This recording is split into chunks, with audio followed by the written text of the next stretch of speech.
Alright, what's up everyone, and welcome back to another video. Apex Legends has had another update that nerfed and buffed some legends, so I thought in this video I would rank the legends from worst to best in my own opinion.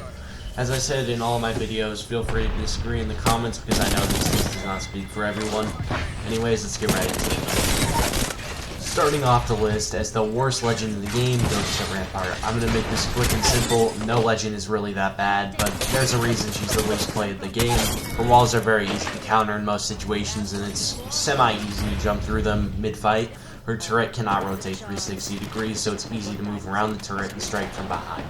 There's also several other counters to any of her abilities. Alright, and number 15 is Loba. The reason why Loba is so low on this list is because of how unreliable and broken her bracelet is. Half the time it doesn't even work, and the time it takes to travel a large distance is just way too long. It's really easy to kill Loba in that time frame, but her ultimate is in a pretty good place. I would recommend giving her teammates one more slot to get something out of her black market though. Alright, number 14 goes to Fuse. Fuse honestly isn't even that bad of a legend. It's really just the fact that there are just so many counters for his ultimate. While the slowness his ultimate brings is effective, it doesn't do that much damage, and as I said, it's very easy to counter. His tactical is pretty solid, but hardly does any damage as well. I think Fuse just needs a damage buff on both his tactical and ultimate abilities, and then he'll be higher on this list. Mirage would be dead last on this list pre-Season 5, but he's gotten a pretty good buff. His invisible revives can come in clutch, and his ultimate can sometimes bamboozle you depending on the player, but it can be pretty easy to sniff out the actual Mirage depending on who you play.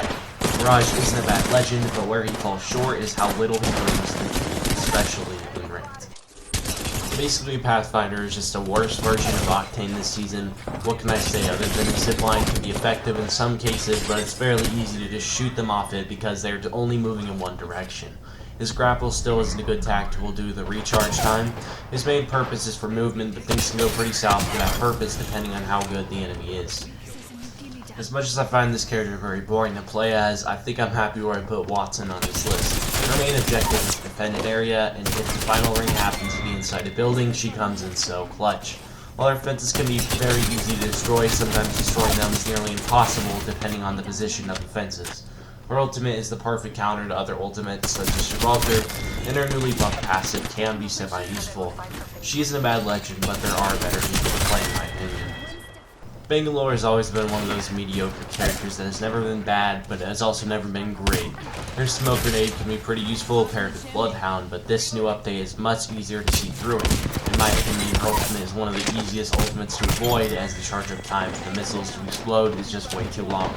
I do think, however, that her passive is really good and one of the best in the game. Octane has had one of the biggest buffs in the game. He's the best legend for movement, and paired with Revenant, they make a really deadly combo. The fastest character in the game, it's really easy for him to get into fights. His jump pad is beneficial for the time and great for any form of movement. His passive is also really good, where it allows him to regain some form of health. But the next legends on this list, in my opinion, are just better. Get some disagreement from displacement, but Bloodhound goes into the 8th best spot. The Bloodhound is very good and great for finding nearby enemies. Compared to Crypto, they're definitely better at getting kills than him, due to how fast Bloodhound can go when his ultimate is activated. From my experience, his ultimate is great for movement and it's much easier to find people. But at what cost? People can hear his ultimate activate from a very far distance away and prepare for him to push, becoming more cautious. Target spotted.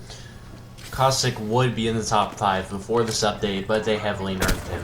His gas still does decent damage, but it isn't as effective as it used to be. It doesn't stack up damage progressively, but instead stays at 5 damage, making it way harder to kill people than before. But regardless, he's still a useful character to have on the team, and is great for trapping up a building or blocking off doors. Once again, this may create disagreement in the comments, but in my opinion, that's because a lot of people don't know how great this character truly is. Crypto comes in at the number 6 spot because of how damn good he is for the team.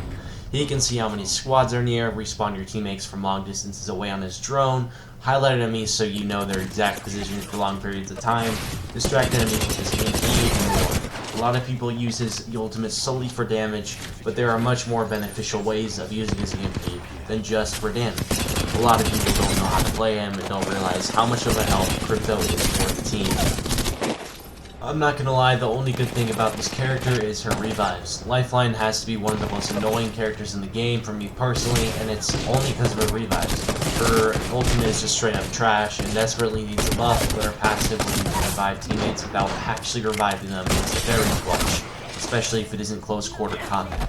Lifeline is a full-on support character and great for healing up and reviving her teammates, but her ultimate is terrible and hardly supplies the team with any good equipment. Lifeline is a great person to have on the team, but very annoying to go against. Revenant manages to stay just right outside of the top 3. His Shoutout Totem is incredibly useful, allowing you to push with no consequences. Octane and Revenant are one of the most deadly duos when their ultimates are combined, allowing them to travel great distances and eliminate opponents. Revenant's passive is also very useful, eliminating the thought of the enemy using any sort of abilities.